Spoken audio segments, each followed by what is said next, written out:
This is for the one who looks in the mirror.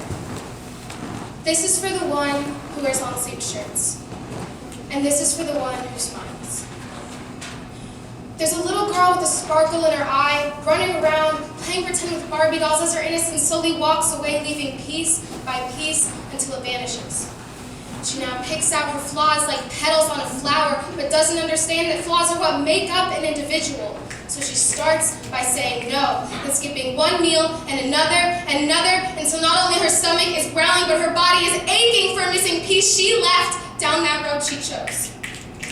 And she cries as her reflection grows bigger, losing sight of her body, turning fragile like glass, turning paper thin, but she doesn't know.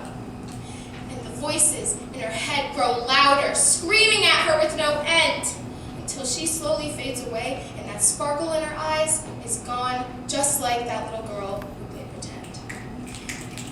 This is for the one who wears long-sleeved shirts. There was a little girl who loved to paint. All of the colors of the rainbow swirled around on her paper, but red stood out more than anything else.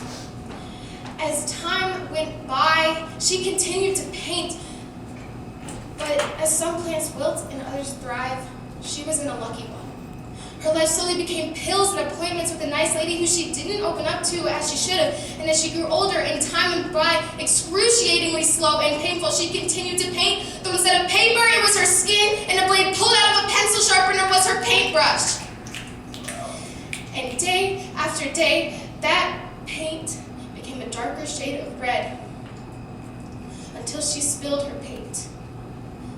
Now, she only exists inside of the memories of the people who tormented her for years, and inside of the tears that burned in the eyes of the people who saw her heart instead of focusing on her skin. This is for the one who smiles. There's a little boy who loved to play with dinosaurs and action figures until he was first called gay, as if it were an insult, by a little boy who didn't know the meaning of the word in the first place.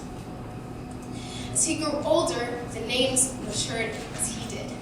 Pestered with names and crumpled up paper balls with the 3 letters F-A-G written on them since he joined a musical.